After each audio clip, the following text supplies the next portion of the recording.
Selamat pagi sahabat Infokom, kabar sekolah kembali hadir di sela-sela aktivitas Anda. Bersama saya Janeta Virus Hoiri yang akan memberikan informasi terbaru dan teraktual.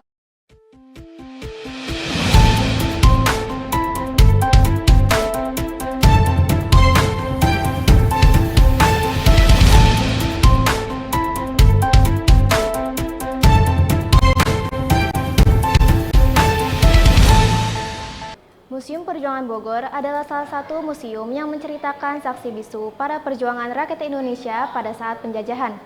Museum ini memiliki benda-benda peninggalan hasil para perjuangan. Berikut liputannya untuk Anda.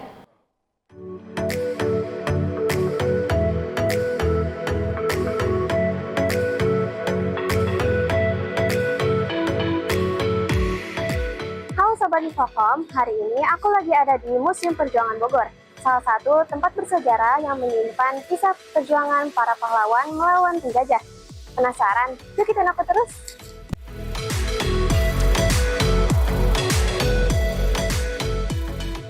Di tengah keramaian kota Bogor, berdiri sebuah bangunan bersejarah yang menyimpan kisah panjang perjuangan rakyat.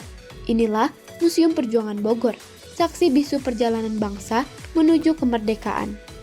Museum Perjuangan didirikan pada 10 November 1957 di Jalan Merdeka, nomor 56 Ciwaringin, Bogor Tengah, Kota Bogor, oleh Yayasan Museum Perjuangan Bogor.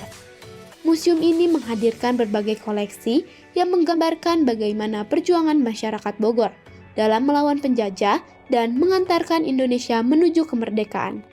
Masuk sedikit lebih dalam, di sebelah kiri akan ditemui patung Kapten Muslihat. Nah, sahabat Infokom, di pintu masuk langsung terlihat salah satu koleksi patung yang ada di Museum Perjuangan Bogor, yaitu patung Kapten Muslihat. Mau lihat koleksi yang lainnya? Yuk kita lihat.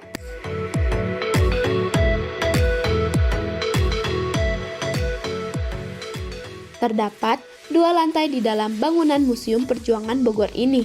Di lantai bawah terdapat bermacam-macam pistol hasil rampasan penjajah.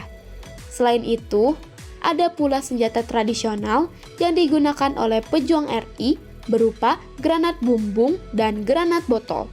Selanjutnya, ada beberapa uang mulai dari zaman Hindia Belanda, uang Jepang, dan uang Republik Indonesia, dan juga uang Republik Indonesia daerah Banten.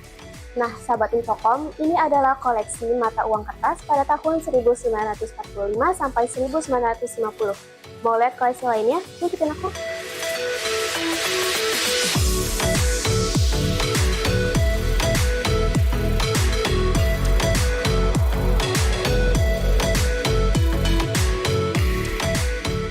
Pengunjung juga bisa melihat berbagai diorama peperangan yang pernah terjadi di Bogor, seperti Pertempuran Bojong Kokosan, Pertempuran Maseng, hingga Pertempuran Batamer-Wek alias Jalan Kapten Muslihat.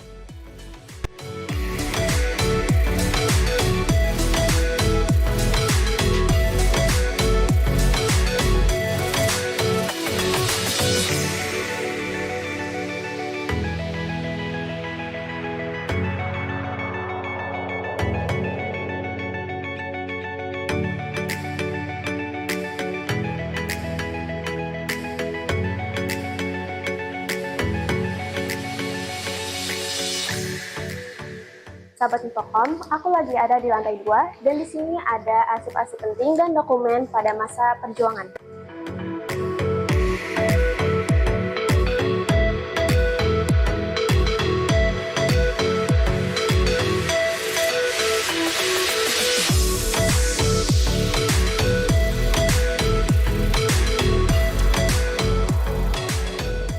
Di lantai 2 ada beberapa benda istimewa yang tidak ada di museum lainnya, yaitu seragam tentara dan bendera merah putih yang bersimpah darah.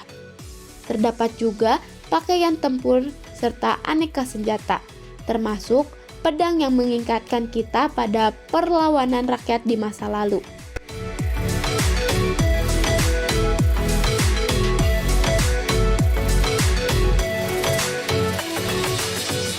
Lalu di lantai 2 ini terdapat lukisan besar tentang kronologi sejarah perjuangan Bogor dan sekitarnya pada tahun 1945 sampai 1950.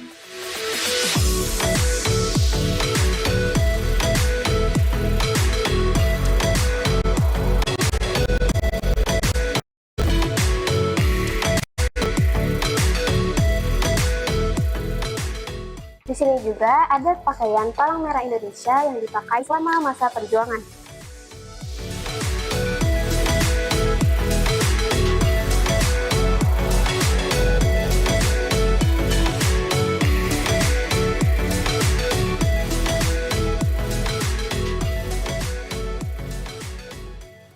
Ya jelas ya, generasi muda itu harus mengenal sejarah apapun, bukan hanya tentang perjuangan dan pahlawanan ya, tapi dari semua apa yang ada di saat itu, sebelum merdeka maupun setelah. Jadi jangan sampai generasi muda ini kebablasan, tidak tahu ya tentang hal-hal tentang sejarah perjuangan. Salah satu yang harus kita tanamkan untuk menjadi yang berjiwa nasionalis dan patriotik ya. Jadi kita tidak, kalau nasionalis itu tidak mudah diombang-ambing dengan kondisi apapun yang ada, perkembangan apapun ya. Dengan mengunjungi museum ini, kita tidak hanya melihat koleksi benda bersejarah, tetapi juga merasakan denyut perjuangan, membuka lembaran masa lalu, dan membawa pulang pesan abadi bahwa cinta tanah air harus selalu hidup dalam hati setiap generasi.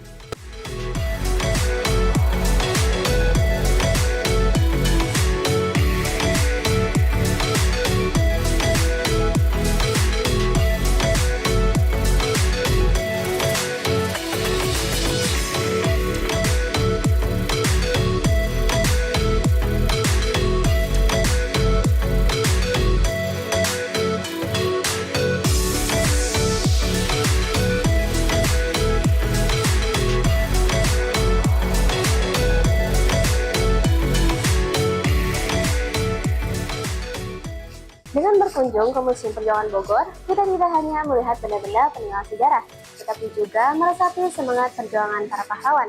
Demikian informasi yang dapat saya sampaikan. Saya Nada Farisairi beserta juru kamera, Ida Syafarina melaporkan untuk kabar sekolah. Prasasti Batu Tulis adalah salah satu peninggalan bersejarah di Kota Bogor. Prasasti ini merupakan bukti nyata akan kejayaan masa lalu yang tertulis dan terukir di atas batu. Berikut liputannya untuk Anda.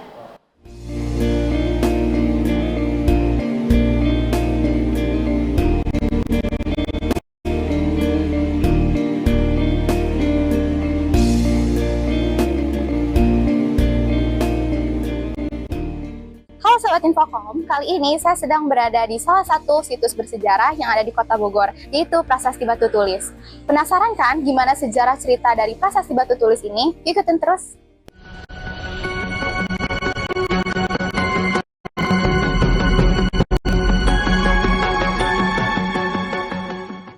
Prasasti Batu Tulis dibuat pada 1533 Masehi oleh Prabu Surawisesa, yang merupakan penerus kerajaan Pajajaran tahun 1521 sampai 1535. Tujuan pembuatan prasasti adalah untuk mengenang kebesaran ayahandanya, Sri Baduga Maharaja, atau yang sering dikenal dengan Prabu Siliwangi. Prasasti Batu Tulis dipahatkan pada sebuah lempengan batu pipih berukuran besar yang berbentuk meruncing seperti gunungan. Di depan batu prasasti terdapat batu berukiran tapak kaki tepat di depan sisi muka batu prasasti yang diduga milik Prabu Surawisesa, dan sebuah batu berukiran lebih kecil dengan lekukan lutut di atasnya ditemukan oleh pasukan VOC Adolf Winkler pada 15 Juni 1690. Sejak masa tersebut, pemerintah Belanda memulai kajian mengenai batu ini oleh Thomas Stamford Raffles. Nah Sobat Infocom, sekarang aku mau nyobain nih naik ke jejak kaki Prabu Surawisesa.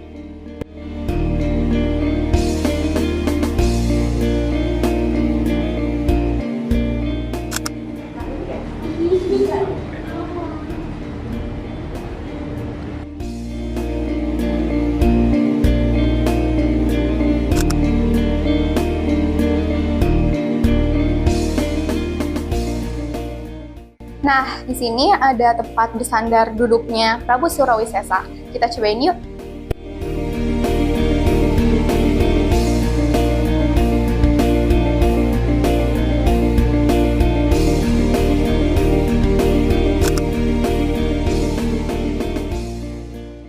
Adanya prasasti Batu Tulis ini, di sini dulu tempat penobatan Raja-Raja Pajajaran di bawah kekuasaan Prabu Siliwangi tahun 1482 sampai 1521. Dulu waktu Prabu Siliwangi dinobatkan jadi raja di prasasti ini. Di sini ada beberapa buah batu ya, di dalam ruangan ini ada 6, separuhnya lagi ada di luar. Di sini ada batu bertulis dengan hurufnya huruf Pallawa. Yang menulis ini putranya Surawisesa.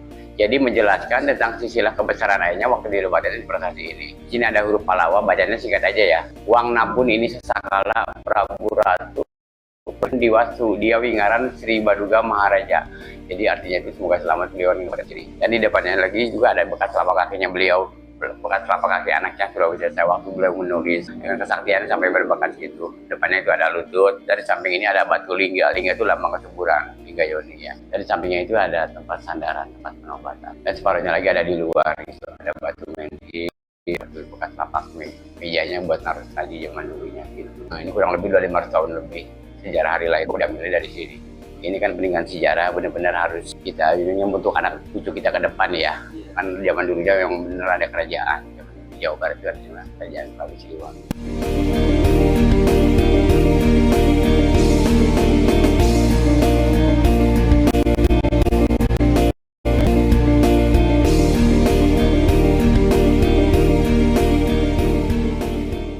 Nah, sekarang udah pada tahu kan gimana sejarah dari prasasti Batu Tulis ini? Semoga prasasti Batu Tulis ini tetap terlestarikan hingga anak cucu kita nanti. Demikian informasi yang dapat saya sampaikan. Saya Nazwa Aprila beserta juru kamera Denis Ahmad Hidayat melaporkan untuk kabar sekolah. Toge goreng merupakan makanan tradisional yang ada di Kota Bogor yang hingga saat ini masih populer. Isinya toge, lontong yang dicampur kuah rempah-rempah. Berikut liputannya untuk Anda.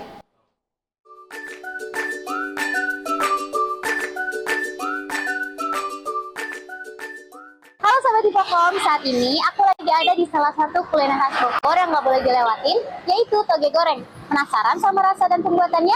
Ikuti terus! Toge goreng adalah salah satu makanan tradisional khas Bogor yang sudah ada sejak puluhan tahun, yang hingga saat ini masih dicintai berbagai kalangan masyarakat. Namun, namanya toge goreng, cara pengolahan makanan ini tidak melakukan teknik goreng, tetapi secara rebus atau menumis. Satu porsi toge goreng biasanya terdiri dari toge segar, mie kuning basah, potongan lontong, dan tahu, serta kuah kental dari tauco. Ditambahkan berbagai bumbu seperti bawang putih, kencur, cabai, garam, dan tambahan kecap asin. Dan uniknya, semua bahan ini disajikan di atas daun pisang, menambah aroma dan cita rasa tradisional yang khas. Makanan ini banyak dijumpai di pinggir jalan, terutama di sekitar pasar-pasar tradisional dan area wisata Bogor. Di sini dari tahun 2007 Neng jualan. Banyak Neng, bumbunya Neng, dari tauco, bawang bakung, cabai merah, bawang putih, gula merah. Katanya sih goreng itu kan bahasanya bahasa Sunda, yang togenya pada bengkok, jadi sebutnya toge goreng gitu. Depannya mudah-mudahan makin lancar, maju lancar gitu aja. Wah, toge gorengnya udah jadi nih, langsung aja yuk kita cobain.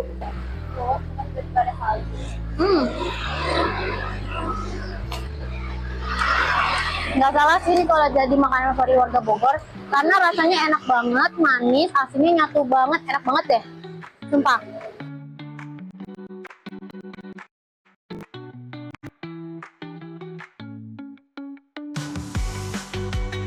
Itu dia toge goreng yang aku cobain. Penasaran? Jangan lupa coba toge goreng di jalan Mejan Isak, Bupat Kawasan Ibu Batu. Aku di anak Spita, dan ini kamera ada di tahun ya melaporkan untuk sekolah. Akses Jalan Saledana Sasmita Batu Tulis yang sempat ditutup karena terkena longsor, sekarang sudah memiliki akses jalan alternatif yang bisa dilewati pengendara motor. Berikut liputannya untuk Anda. Halo Sobat Infocom, saat ini saya sedang berada di Jalan Saleh dan Nasasmita Batu Tulis. Seperti yang kalian bisa lihat, Jalan Saleh dan Nasasmita Batu Tulis dulunya sempat ditutup karena longsor. Sekarang sudah bisa dilewati oleh pengguna motor. Untuk lebih jelasnya, yuk kita cek langsung seperti apa jalan ini sekarang. Saleh dan Nasasmita Batu Tulis, Kota Bogor, yang sempat tertutup akibat longsor, beberapa waktu lalu kini sudah bisa kembali dilalui oleh kendaraan roda 2. Jalur khusus roda 2 ini diwacanakan menjadi solusi dalam mengurangi kemacetan lalu lintas, sekaligus mempercepat pembangunan di kawasan Batu Tulis. Masyarakat pun menyambut baik pembukaan kembali jalur ini. Banyak pengendara motor mengaku terbantu karena bisa menghemat waktu tempuh dan menghindari kemacetan parah terutama di jam-jam sibuk. Setelah dilakukan uji coba bersama jajaran pemerintah Kota Bogor, jalur ini dinyatakan aman dan langsung dibuka untuk masyarakat pada Rabu 27 Agustus 2025.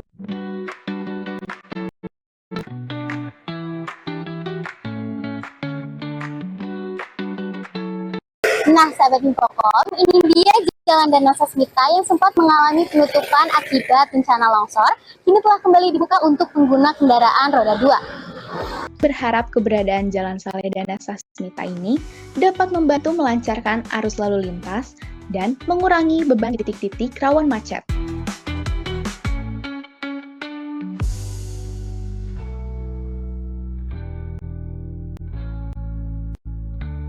Kondisi jalan Cipaku sih selama ada perbaikan ya ini masih bagus ya, masih mulus, nggak ada retak-retak, belum ada kenapa-napa. Paling ya cuma masih buat bisa motor doang sih kondisi jalan ini. Kemarin sih kira-kira ya hampir mau 6 bulan 7 bulanan lah ya. Soalnya kan 2 kali kerja ya. Dari pemerintah daerah dulu baru disambung ke pemerintahan pusat gitu. Jadi ya 6 bulanan lah. Ya semoga setelahnya ada akses jalan ini ya masyarakat pada tertib, pada senang kan. Selama ini kan putar ya jauh katanya kan pada macet ya kan. Selama jalan ini ya udah ada jalan ini ya masyarakat udah senang sih udah. Nah, itu dia kabar terbaru dari Jalan Batu Tulis kawasan dan Nasasmita. Semoga perbaikan ini menjadi manfaat bagi kita semua. Saya Diana Puspita beserta juru kamera Denis Ahmad Hidayat melaporkan untuk Kabar Sekolah. Informasi tadi sekaligus menutup kabar sekolah hari ini. Saya Janeta Fairusoiri beserta kru yang bertugas pamit undur diri. Terima kasih dan sampai jumpa.